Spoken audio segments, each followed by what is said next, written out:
بسم اللہ الرحمن الرحیم۔ سورہ بقرہ کا رکوع نمبر 27 اور دوسرے پارے کا رکوع نمبر 11 چل رہا تھا۔ پچھلے ایپیسوڈ میں ہم یہاں تک پہنچے تھے، آیت کا رکوع کا لفظی ترجمہ بھی ہو چکا تھا، مختصر گرامر بھی ہو چکی تھی اور اس کی تفسیر چل رہی تھی۔ تو اس رکوع کی آخری آیت کی تفسیر رہ گئی تھی، وہ تفسیر میں آخری آیت کی کمپلیٹ کر کے پھر انشاءاللہ اس رکوع سے جو ہمیں علمی اسباق ملتے ہیں وہ میں انشاءاللہ بیان کروں گا۔ اعوذ باللہ من الشیطان الرجیم، بسم اللہ الرحمن الرحیم۔ وَلَا تَنْكِحُوا الْمُشْرِكَاتِ حَتَّى يُؤْمِنَّ، مشرک عورتوں سے نکاح مت کرو یہاں تک کہ وہ ایمان لے آئیں۔ وَلَأَمَةٌ مُؤْمِنَةٌ خَيْرٌ مِّن مُشْرِكَةٍ، اور ایک باندی جو مومن ہو وہ بہتر ہے مشرک عورت سے۔ وَلَوْ أَعْجَبَتْكُمْ، اگرچہ وہ مشرک عورت تمہیں کیسا ہی تعجب میں ڈال دے، یعنی بہت ہی خوبصورت کیوں نہ ہو، بہت ہی اٹریکٹیو کیوں نہ ہو۔ وَلَا تُنْكِحُوا الْمُشْرِكِينَ، اور نکاح مت کراؤ مشرک اور مردوں سے، یعنی اپنی عورتوں کا نکاح بھی مشرک مردوں سے مت کراؤ۔ حَتَّى يُؤْمِنُوا، یہاں تک کہ وہ ایمان لے آئیں۔ وَلَعَبْدٌ مُؤْمِنٌ خَيْرٌ مِّن مُشْرِكٍ، اور ایک مومن غلام یہ مشرک مرد سے بہتر ہے، آزاد مرد سے۔ وَلَوْ أَعْجَبَكُمْ، اگرچہ وہ مشرک آزاد آدمی جو ہے وہ کتنا ہی تمہیں اچھا کیوں نہ لگے دیکھنے میں۔ اولئک یدعون الی النار، یہ سب لوگ جہنم کی آگ کی طرف بلاتے ہیں۔ واللہ یدعو الی الجنۃ والمغفرۃ باذنہ، اور اللہ بلاتا ہے جنت کی طرف اور اپنے حکم سے مغفرت کی طرف بلاتا ہے تمہیں۔ ویبین آیاتہ للناس لعلہم یتذکرون، اور اپنی آیتیں کھول کھول کے لوگوں کے لیے بیان کرتا ہے شاید کہ وہ نصیحت حاصل کر لیں۔ تو اس آیت میں اللہ نے حکم دیا کہ نہ تو مسلمان مرد کسی مشرک عورت سے شادی کر سکتا ہے اور نہ مسلمان عورت کسی مشرک آدمی سے شادی کر سکتی ہے۔ اسی بیس پر پوری امت کا اجماع ہے کہ میاں بیوی کے لیے اسلام میں دونوں کے لیے مسلم ہونا ضروری ہے۔ البتہ سورہ مائدہ کی آیات سے پتہ چلتا ہے کہ اس سے اہل کتاب اس اصول سے خارج ہیں۔ اہل کتاب سے ہماری مراد ہے یہودی اور عیسائی۔ تو وہاں سورہ مائدہ میں اللہ تعالیٰ نے یہودی اور عیسائی عورتوں سے مسلمان مرد کو نکاح کی اجازت دی ہے۔ الیوم احل لکم الطیبات وطعام الذین اوتوا الکتاب حل لکم وطعامکم حل لہم والمحصنات من المؤمنات والمحصنات من الذین اوتوا الکتاب من قبلکم۔ تو اس آیت کی بیس پر اجماع ہے کہ اگرچہ عیسائی مشرک ہوتے ہیں، اگرچہ یہودی مشرک ہی کیوں نہ ہوں، تو پھر بھی ان کی عورت سے مرد نکاح کر سکتا ہے، اور اس پر پوری امت کا اجماع ہے۔ شروع میں کچھ اختلاف رہا ہے بعض صحابہ کا، لیکن بعد میں پوری امت کا اجماع ہو گیا، اور اجماع خود ایک دلیل قطعی ہے جس کا انکار کرنا جائز نہیں ہے۔ تو مسلمان مرد کسی عیسائی عورت سے یا یہودی عورت سے نکاح کر سکتا ہے، لیکن مسلمان عورت کسی عیسائی مرد یا عیسائی یہودی مرد سے نکاح نہیں کر سکتی، یہ خوب سمجھ لیں۔ اب مسلمان مرد کے لیے جو جائز ہے کسی عیسائی عورت یا یہودی عورت سے نکاح کا حکم، اس کا مطلب کیا ہے؟ تو یہ ضروری ہے کہ وہ یہودی یا عیسائی واقعتاً عیسائی یا یہودی ہو، یعنی اگر وہ یہودی ہے تو حضرت موسیٰ علیہ السلام کو اللہ کا پیغمبر کلیم اللہ مانتا ہو، تورات پر ایمان رکھتا ہو۔ عیسائی ہے تو حضرت عیسیٰ علیہ السلام کو اللہ کا نبی مانتا ہو اور انجیل پر ایمان رکھتا ہو۔ وہ الگ بات ہے کہ وہ حضرت عیسیٰ کو عیسائی اللہ کا بیٹا مانتے ہیں، اس کی وجہ سے مشرک ہیں، تو وہ ٹھیک ہے، اس پہ ان کو آخرت میں سزا ملے گی، لیکن اس کی بیس پر ان کی عورتوں سے نکاح حرام نہیں ہو جائے گا، عورتوں سے نکاح پھر بھی جائز رہے گا۔ بس اتنا کافی ہے کہ وہ بائبل کو مانتے ہوں اور جو ہے وہ حضرت عیسیٰ کو اللہ کا پیغمبر مانتے ہوں۔ باقی وہ بیٹا مانتے ہیں، بہت بڑا جرم ہے، اس کی سزا ان کو آخرت میں ملے گی، لیکن اہل کتاب کی فہرست سے وہ خارج نہیں ہو جائیں گے۔ آج کل جو بہت سے یہودی یا عیسائی ہیں وہ دہری ہو چکے ہیں، ملحد ہو چکے ہیں، وہ صرف نام کے عیسائی رہ گئے ہیں۔ جیسے یورپ میں، امریکہ میں، ان کنٹریز میں جو بہت سارے عیسائی ہیں یا بہت سارے یہودی ہیں، وہ حضرت عیسیٰ کو اور موسیٰ علیہ السلام کو نہیں مانتے، بلکہ وہ جیسے مسلمانوں میں بعض لبرل ہو گئے ہیں، صاف لفظوں میں اسلام کا، قرآن کا انکار کر دیتے ہیں، تو ایسے ہی بہت سے کرسچن ایسے ہیں جو صاف لفظوں میں حضرت عیسیٰ کا انکار کرتے ہیں۔ تو اگر کوئی ایسا ہو تو یاد رکھیں صرف نام کا پھر عیسائی ہونا کافی نہیں ہے۔ تو اس کے عقیدہ میں آسمانی کتابوں کو مانتا ہو، یہ ضروری ہے۔ ایک مسئلہ تو یہ۔ دوسرا مسئلہ یہ ہے کہ یہودی یا عیسائی سے نکاح جائز ہونے کے لیے، یعنی نکاح تو ہو جائے گا اگر واقعی اہل کتاب ہے وہ عورت، لیکن کیا اس کو معاشرے میں اس کی ترغیب دی جائے گی، اس کو اپریشیٹ کیا جائے گا؟ تو اس کا جواب یہ ہے کہ اگر کسی کے بارے میں ذرہ برابر بھی یہ خطرہ ہو کہ اس نے عیسائی یا یہودی لڑکی سے شادی کی تو یہ خود اس طرف مائل ہو سکتا ہے، یا اس کے بچے یہودی یا عیسائی نہ بن جائیں، تو پھر ایسی صورت میں نکاح تو ہو جائے گا، مگر یہ نکاح ناجائز اور حرام ہوگا، کیونکہ اپنی اولاد کا مستقبل آپ داؤ پہ نہیں لگا سکتے، کیونکہ اسلام میں جہاں یہودی یا عیسائی عورت سے نکاح کی اجازت دی گئی ہے تو اس میں بچے بہرحال اسلام میں چونکہ باپ کے تابع ہوتے ہیں، تو اگر آپ کو خطرہ ہے کہ بچے ماں کے تابع ہو جائیں گے تو پھر جائز نہیں ہے، یہ یعنی گناہ ملے گا، کیونکہ اسلام مغلوب ہے۔ اور بسا اوقات ایسے واقعات سامنے آتے ہیں کہ کسی نے کسی عیسائی خاتون سے نکاح کیا اور بچے پھر چرچ جانے لگے، تو جہاں بھی ایسا خطرہ ہوگا تو اس کو بالکل پروموٹ نہیں کیا جائے گا، اس کی پرمیشن نہیں دی جائے گی۔ دوسری بات یہ ہے کہ جہاں ایسا خطرہ نہ ہو تو وہاں بھی نبی صلی اللہ علیہ وسلم نے نکاح میں صحیح حدیث ہے کہ آپ نے دیندار عورت کو ترجیح دینے کا حکم دیا ہے، یعنی اسلام میں ایک گنجائش دی گئی ہے کہ عیسائی یا یہودی عورت سے نکاح کر سکتے ہیں، کوئی ترغیبی حکم نہیں ہے۔ تو اصل یہ ہے کہ آپ نے دین دیکھنا ہے، کیونکہ آگے اولاد پہ بڑا اثر پڑتا ہے، تو گنجائش دی ہے، کیونکہ بہت ساری حکمتیں قیامت تک کے لیے جو اللہ ہی بہتر جانتے ہیں، ان حکمتوں کی بیس پر اللہ نے اجازت دی ہے مسلمان آدمی کو۔ تو ترجیح جو ہے نا، حدیث میں حکم دیا ہے کہ دیندار عورت کو ترجیح دو، فاظفر بذات الدین تربت یداک۔ آپ صلی اللہ علیہ وسلم نے فرمایا کہ عورت سے جب بھی نکاح کیا جاتا ہے 4 باتوں کی وجہ سے کیا جاتا ہے، کبھی اس کا مال دیکھا جاتا ہے، کبھی اس کی قوم دیکھی جاتی ہے، کبھی اس کا نسب دیکھا جاتا ہے، اور کبھی دین، فاظفر بذات الدین۔ تو آپ نے فرمایا سب سے پہلے دین دیکھو، تو دین میں سب سے پہلے تو عقیدہ ہے، تو عقیدہ توحید ہو، مسلم ہو، پردے دار ہو، نمازی ہو۔ تو اس لیے جب دین کو ترجیح دینے کا حکم ہے تو افضل یہی ہے کہ آپ مسلمان لڑکی سے نکاح کریں اور دیندار سے۔ تیسری بات یہ ہے کہ اگر مسلمان مرد یہودی اور عیسائی عورتوں سے نکاح شروع کر دیں گے تو آج کل ویسے ہی مسلمان عورتوں کے لیے رشتوں میں بہت زیادہ مشکلات ہیں، یہ مشکلات اور زیادہ بڑھ جائیں گی، کیونکہ مسلمان عورت کے لیے بالکل حلال نہیں ہے کہ غیر مسلم سے نکاح کرے وہ مرد سے۔ تو اس لیے میں لوگوں کو یہ ترغیب دیتا ہوں، اگر کسی نے یہ کام کرنا ہی ہے، کسی عیسائی یا یہودی لڑکی سے نکاح کرنا ہی ہے، تو وہ پھر کسی مسلمان عورت سے بھی نکاح کرے، یعنی وہ دوسری شادی کرے پھر کسی یہودی یا عیسائی لڑکی سے، تاکہ مسلمان لڑکیوں کے لیے رشتوں میں اور زیادہ مشکلات کھڑی نہ ہو جائیں۔ تو یہ تو یہود و نصارہ کا حکم ہے، لیکن یہود و نصارہ کے علاوہ عورتوں کا حکم یہ ہے کہ کوئی بھی ان میں کسی بھی مذہب سے ہو، مسلمان مرد کے لیے بھی اس سے نکاح جائز نہیں، اور مسلمان عورت کے لیے بھی نکاح جائز نہیں ہے، یہ خوب اچھی طرح سمجھ لیں۔ آج یہ بھی ایک رواج چل پڑا ہے، بہت افسوس ہوتا ہے جب سنتے ہیں کسی مسلمان عورت نے کسی ہندو سے شادی کر لی، یا کسی ہندو مرد نے کسی مسلمان مرد نے کسی ہندو لڑکی سے شادی کر لی، تو ایسا نکاح شرعاً کالعدم ہے، یہ اس کا ہونا نہ ہونا برابر ہے، تو یہ بالکل زنا کے حکم میں، اور یہ آیت واضح ہے، اور اس میں اللہ نے صاف حکم دیا، پوری امت کا اس مسئلے پر اجماع ہے۔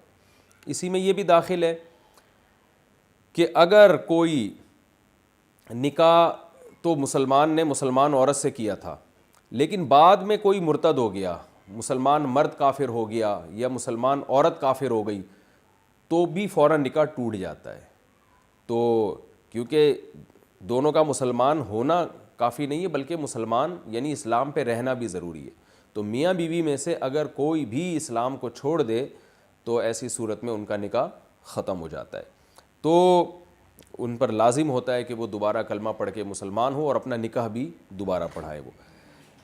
تو یہ تو اس رکوع کی تفسیر تھی۔ اب میں نمبر وار اس کے کچھ علمی جو اسباق ملتے ہیں وہ بتاتا ہوں، اور اس نکاح کے مسئلے کو اس میں مزید بھی میں اس ٹاپک میں انشاءاللہ ڈیٹیل سے بیان کروں گا۔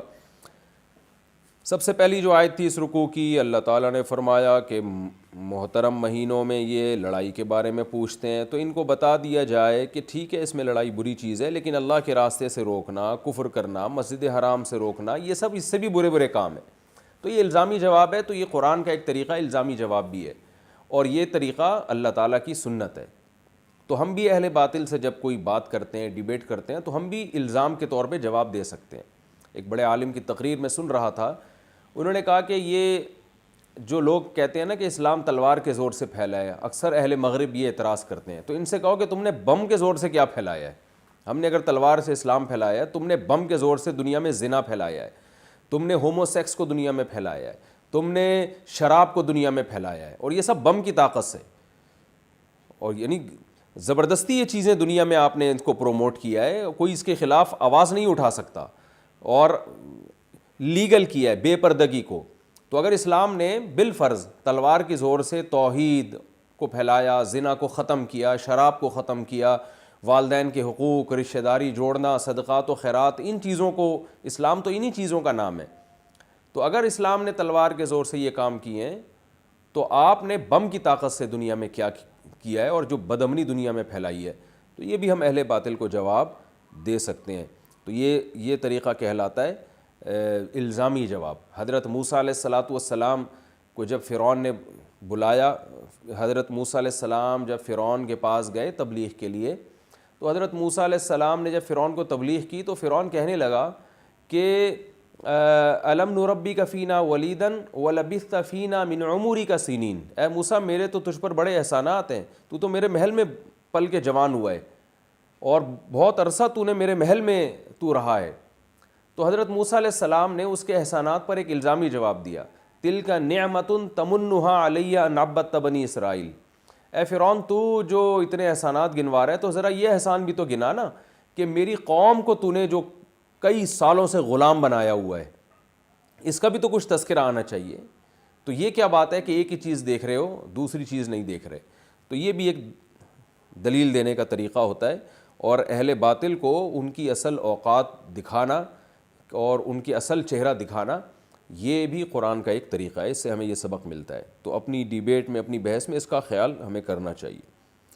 اچھا بھائی، دوسری بات اس میں ہمیں یہ بھی پتہ چلا، وَلَا يَزَالُونَ يُقَاتِلُونَكُمْ حَتَّى يَرُدُّوكُمْ عَنْ دِينِكُمْ إِنِ اسْتَطَاعُوا۔ یہ لوگ اعتراض کرتے ہیں نا کہ یہ لڑتے کیوں ہیں، اس مہینے میں کیوں لڑ رہے ہیں، تو اللہ نے بتایا کہ یہ لوگ تم سے لڑتے رہیں گے اس وقت تک جب تک یہ تمہیں تمہارے دین سے مکمل ہٹا نہ دیں، اگر ان میں طاقت ہو۔ تو اس سے بھی پتہ چلتا ہے کہ یہ جو ہمیں پر الزام لگاتے ہیں نا، ہم کیوں لڑتے ہیں، ہم اپنے ملک کے دفاع میں، اپنی قوم کے، اپنے مذہب کے دفاع میں، اور دہشت گردی کے لیبل لگاتے ہیں، ہم جب اپنے دفاع کی بات بھی کرتے ہیں، تو اللہ فرماتے ہیں اگر ان کے پاس قوت آ گئی نا تو یہ اس سے زیادہ لڑیں گے۔ تو یہ ان کے اصول صرف تمہارے لیے ہیں، اور آج بھی دنیا میں یہ سب چیزیں ہم دیکھ رہے ہیں، نظر آ رہا ہے۔ اللہ نے اس میں ایمان والوں کو، ہجرت کرنے والوں کو، اور اللہ کی راہ میں جہاد کرنے والوں کی بھی فضیلت بیان کی ہے کہ یہی لوگ ہیں جو اللہ کی رحمت کی امیدیں لگا کے بیٹھے ہیں۔ اسی رکوع میں اللہ نے فرمایا شراب اور جوئے کو حرام قرار دیا، اور بتایا کہ اس میں لوگوں کے فائدے بھی ہیں لیکن اس کا گناہ ان کے فائدوں سے زیادہ ہے۔ تو یہ جو قرآن کا انداز ہے، اس میں ہر اس باطل کے نظریے پر رد ہے جو کسی بھی برائی کی خوبیاں بیان کر کے اس برائی کو معاشرے میں پروموٹ کرنے کی کوشش کرتے ہیں۔ ہر برائی میں کچھ نہ کچھ فائدے بھی ہوتے ہیں۔ آپ نے دیکھا ہوگا آج بہت سے نام نہاد لبرل لوگ جو ہیں وہ بہت ساری چیزوں کے، بھئی خواتین کو گھروں سے نکالنا چاہیے، اس سے یہ ہوتا ہے، بعض خواتین پہ گھروں میں ظلم ہوتا ہے، ٹھیک ہے، بعض پہ گھروں میں ظلم ہوتا ہے، اس کا یہ حل تو نہیں کہ سب کو ہی گھروں سے نکال دیں آپ۔ اور جی اس طرح کے کچھ واقعات ہوتے ہیں۔ وہ ایک صاحب بیان کر رہے تھے کہ جی وہ فلاں گاؤں میں ایک بچے کو بہت مارا ہے باپ نے، تو بچوں کے حقوق پر آواز اٹھائی انہوں نے، اور یہ کہا کہ یہ باپ کو بچے پہ ہاتھ اٹھانے کی اجازت ہی نہیں ہونی چاہیے۔ جیسے یورپ میں ہے نا کہ بچہ فوراً فون کر کے باپ کو جیل میں بند کرتے ہیں، ہمارے ملک میں بھی ہونا چاہیے، اور دو چار واقعات۔ اب یہ نہیں دیکھ رہے ہوتے کہ اگر یہ لاء پاس ہو گیا کہ باپ بچے پہ ہاتھ اٹھائے اور بیٹا باپ کو جیل میں بھیج دے، اس کے جو سائیڈ ایفیکٹ ہیں وہ بہت زیادہ ہوں گے، اور وہی ہو جائے گا کہ اولاد باغی ہو جائے گی۔ تو ہر برائی پہ جو ہے نا کچھ نہ کچھ اس کی خوبیاں بیان کر کے لبرل لوگ معاشرے میں اس برائی کو پروموٹ کرنے کی کوشش کرتے ہیں۔ تو یہاں بھی ایسا ہی ہے کہ شراب میں اللہ نے فرمایا ٹھیک ہے کچھ فائدے ہیں، جوئے میں بھی کچھ فائدے ہیں، بعض دفعہ غریب آدمی بیٹھے بیٹھے امیر بن جاتا ہے اور بہت سارے مسائل اس کے حل ہو جاتے ہیں، لیکن ان فائدوں کی بیس پر ایک بری چیز کو حلال نہیں کیا جا سکتا۔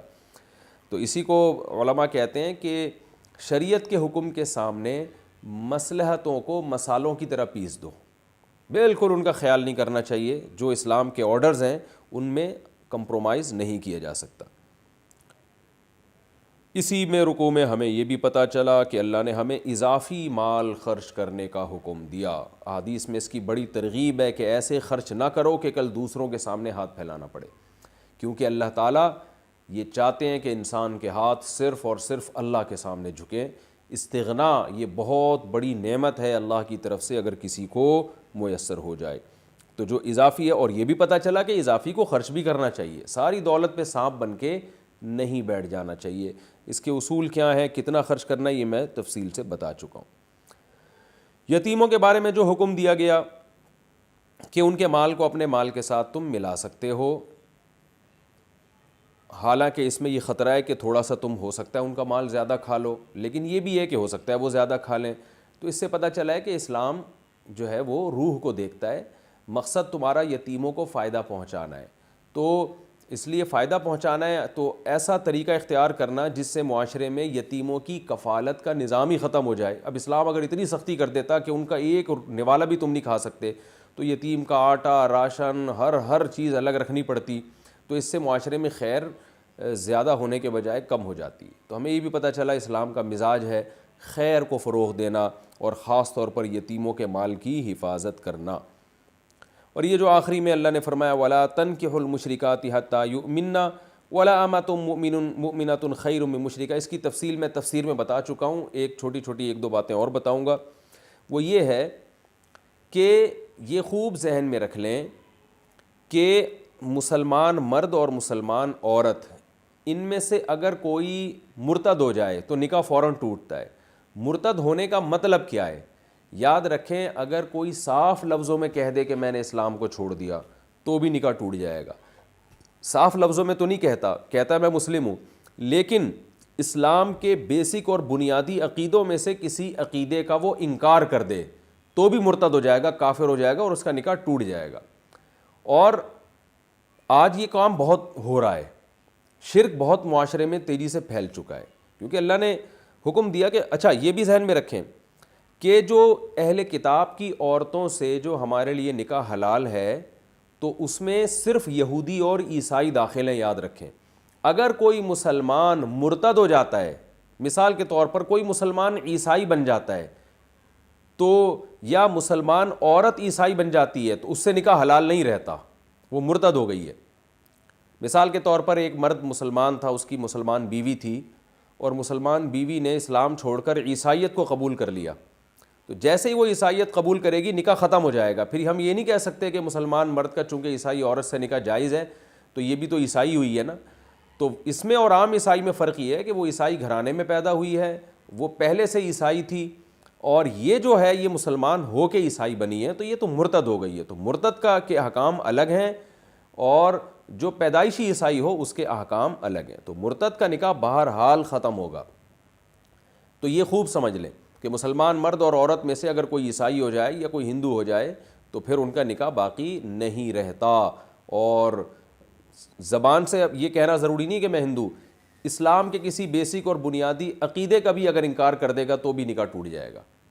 مثال کے طور پر شرک، اگر کسی کا یہ عقیدہ ہے کہ اللہ کے رسول صلی اللہ علیہ وسلم ہر جگہ حاضر ناظر ہیں، اللہ کے رسول ہر جگہ سے ہماری ندا کو، ہماری آواز سنتے ہیں اور ہماری پکار کا جواب دیتے ہیں براہ راست، اگر کسی کا یہ عقیدہ ہے کہ اللہ نے اپنے نبی کو بھی اختیارات دے دیے ہیں اسباب سے ہٹ کر، یعنی اللہ نے آپ کو مختار بنا دیا ہے اور آپ جب چاہیں جہاں سے بیٹھ کر ہماری مدد کرنا چاہیں تو کر سکتے ہیں، اگرچہ وہ یہ کہتے ہیں کہ اللہ نے یہ اختیارات دیے ہیں، لیکن قرآن کہہ رہے ہیں اللہ نے کسی کو بھی اختیارات نہیں دیے ہیں. قرآن میں جس شرک کی نفی ہے وہ یہی ہے کہ اللہ نے کسی کو اس طرح کے اختیارات دیے ہی نہیں ہیں، اور اس معاملے میں اللہ نے کسی کو اپنا شریک بنایا ہی نہیں ہے. لہذا اللہ کے سوا کسی کو پکارنا اسباب سے ہٹ کر کہ میری بیٹھے بیٹھے کوئی بھی یہاں میری حاجت روائی کر سکتا ہے، چاہے وہ پیغمبر ہو چاہے فرشتے ہوں، کسی کو بھی اگر کوئی پکارتا ہے تو وہ اسلام سے خارج ہے، چاہے وہ کیسے ہی عشق رسول کے دعوے کر رہا ہو، تہجد کے محراب اس کی ماتھے پہ بن چکے ہوں، رو رو کے آدھا ہو گیا وہ، لیکن مشرک کی مغفرت نہیں ہے اور شرک کرتے ہی انسان اسلام سے خارج ہو جاتا ہے. تو اس لیے اگر آپ کہیں نکاح کا پیغام بھیجتے ہیں کسی ایسی جگہ پہ جو بدعت کا ارتکاب کرنے والے لوگ ہیں تو ان سے ان کے بیسک عقیدوں کے بارے میں پوچھ لینا چاہیے کہ بھئی آپ نبی صلی اللہ علیہ وسلم کو حاجت روا مشکل کشا تو نہیں سمجھتے؟ آپ نبی کی بشریت کے منکر تو نہیں ہیں. اگر کوئی کہتا ہے نبی بشر نہیں ہے نور ہیں, تو بشر کا ہونا بھی قرآن سے بہت واضح لفظوں میں ثابت ہے. اگر آپ کوئی بشریت کا انکار کر دیتا ہے صاف لفظوں میں تو وہ بھی اسلام سے خارج ہو جائے گا. تو ختم نبوت کا اگر کوئی انکار کرتا ہے, جیسے قادیانی ہے, بعض لوگ کہتے ہیں قادیانی اہل کتاب میں سے ہیں, اہل کتاب میں سے نہیں ہیں, کیونکہ ان کا جرم یہود و نصارہ سے بڑھ کر ہے. یہود و نصارہ اپنے مذہب کو اسلام نہیں کہتے, جبکہ قادیانی اسلام کا ایک بیسک بنیادی عقیدہ ہے ختم نبوت, پوری امت کا اجماعی, اس کا انکار کر کے بھی اپنے آپ کو مسلم کہتے ہیں. تو اس لیے وہ اہل کتاب کے احکام میں داخل نہیں ہے, بلکہ ان کا بھی مرتد اور زندیق کا حکم ہے. تو اس لیے ان کی عورتوں سے بھی نکاح حلال نہیں ہے. اگر مرد اور مسلمان عورت یا مسلمان مرد میں سے اللہ نہ کرے کوئی قادیانی ہو جائے تو اسی وقت نکاح ٹوٹ جائے گا. تو اسی طرح کوئی جو ہے نا کوئی بھی ایسے مسلک سے وابستہ ہے جس میں اسلام کے بیسک اور بنیادی عقیدوں کا انکار ہے تو یاد رکھیں وہ اسلام سے خارج ہے. قرآن میں حضرت عائشہ رضی اللہ تعالی عنہا کو پاک دامن قرار دیا گیا ہے. سورہ نور میں صاف آیتیں ہیں کہ امی عائشہ رضی اللہ تعالی عنہا پر جو تہمت لگی تھی وہ جھوٹی تہمت تھی. لہذا اگر کوئی شخص امی عائشہ رضی اللہ تعالی عنہا کو معاذ اللہ یہ سمجھتا ہے کہ انہوں نے معاذ اللہ نقل کفر بدکاری کی تھی, کوئی رافضی یہ سمجھتا ہے, تو وہ بھی اسلام سے خارج ہے. اور ایسی عورت سے نکاح بھی جائز نہیں ہے, اور ایسی عورت کا کسی مسلمان عورت کا ایسے مرد سے نکاح بھی جائز نہیں ہے. تو جو بھی قرآن میں بہت وضاحت کے ساتھ کوئی عقیدہ اگر قرآن نے بیان کیا ہے, اتنی وضاحت کے ساتھ کہ اس میں اختلاف رائے کی گنجائش نہیں بنتی, تو ایسے کسی بنیادی عقیدے کا کبھی بھی کوئی بھی انکار کرے گا تو اسلام سے خارج ہوگا اور اس کا نکاح ٹوٹ جائے گا. لیکن اس میں وہمی نہ بنے آپ. وہمی کا مطلب فون آتے رہتے ہیں ہمارے پاس صبح شام کے فلاں نے یہ لفظ بول دیا تو کافر تو نہیں ہو گیا, یہ لفظ بول دیا تو کافر تو نہیں. واضح لفظوں میں ہونا چاہیے, جس کو کفر بواہ کہتے ہیں. ایسے گول مول الفاظ میں کسی نے کوئی بات کی ہے تو شریعت میں پھر اصل حکم یہی ہے کہ اس کو کا اچھا مطلب تلاش کیا جائے گا. یہاں تک کہ علماء نے کہا اگر کسی نے ایک بات کی ہے جس کے 100 مطلب نکلتے ہیں, 99 مطلب سے لگتا ہے کافر ہے, ایک توجیہ ایسی ہو سکتی ہے جس سے لگتا ہو کہ کافر نہیں ہے, تو ہم اس ایک کو دیکھیں گے. تو واضح لفظوں میں انکار کرنا چاہیے, تو پھر ہم اس پہ کفر کا فتویٰ لگائیں گے, ورنہ نہیں لگا سکتے. یہ خوب اچھی طرح سمجھ لیں. لیکن اگر واضح لفظوں میں انکار کر رہا ہے پھر بھی اس کو اگر آپ کافر نہیں کہتے تو پھر آپ کے بارے میں ڈر ہے کہ آپ نہ کافر ہو جائیں. تو اتنا براڈ مائنڈڈ بھی بننے کی ضرورت نہیں ہے کہ لوگوں نے توحید کا انکار کر دیا, یا رسول اللہ مدد, یا علی مدد, یا غوث اعظم مدد, اور جب ان سے پوچھا جائے کہ یا رسول اللہ مدد کا کیا مطلب لیتے ہو تو کہتے ہیں ہم تو یہاں سمجھتے ہیں کہ یہاں سے جب بھی نبی چاہیں ہماری مدد کر سکتے ہیں اور اللہ نے آپ کو اختیارات دیے ہیں. تو یہ جلی کفر ہے, اور یہ وہی کفر ہے جو مشرکین مکہ کیا کرتے تھے. فرق اتنا ہے کہ وہ بتوں کو شریک کرتے تھے اور آج لوگوں نے پیغمبروں کو شریک کر دیا ہے.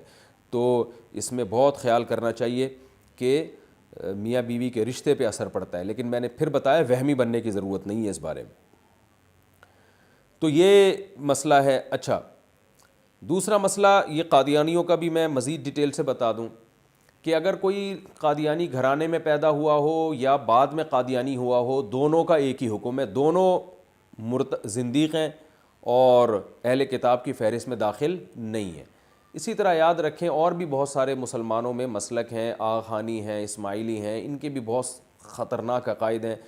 ذکری فرقہ ہے وہ نمازوں کا منکر ہے. تو اسی طرح بلوچستان میں فرقہ ذکری وہ نمازوں کو نہیں مانتا. تو اگر مسلمان مرد اس سے نکاح کرے گا ایسی عورت سے نکاح نہیں ہوگا. مسلمان عورت ایسے مرد سے نکاح کرے گی جس کا ذکری فرقے سے تعلق ہے تو نکاح نہیں ہوگا. اسی طرح جو ہے یہ ایک اور فرقہ ہے پرویزی جو منکرین حدیث ہیں. وہ لوگ بھی قرآن کا یعنی کہتے ہیں ہم صرف قرآن کو مانتے ہیں, حالانکہ وہ قرآن کو بھی نہیں مانتے, زبان سے کہتے ہیں. تو نماز کا انہوں نے انکار کیا ہے, حج کا انکار کیا ہے. تو اسلام کے کسی بھی رکن کا انکار کرے گا تو وہ بھی اسلام سے خارج ہے اور اس سے نکاح جائز نہیں ہے. اگر پہلے سے نکاح ہو تو وہ نکاح ٹوٹ جائے گا. البتہ غیر مسلم آپس میں جو نکاح کرتے ہیں, ہندو عیسائی سے نکاح کرے, عیسائی یہودی سے نکاح کرے, اور جو ہے کوئی بھی غیر مسلم کسی بھی غیر مسلم سے مرد یا عورت سے نکاح کرے, تو پھر اسلام ان کے نکاح کو درست مانتا ہے. اگر وہ مسلمان ہو جاتے ہیں تو ان کو دوبارہ نکاح کرنے کی ضرورت نہیں ہے. یہ مسئلہ بھی خوب اچھی طرح سمجھ لیں. اور اسلام نے ان کے نکاح کو مانا ہے انہی کی رسومات کے مطابق, یعنی جس قوم میں جس مذہب میں جس طرح سے نکاح کا رواج ہے تو اسلام اسی نکاح کو معتبر مانے گا. جیسے ہندوؤں کے یہاں یہ ہے کہ آگ کے گرد 60 چکر لگا لیں گے تو وہ میاں بیوی کے بندھن میں جو ہے بند جاتے ہیں۔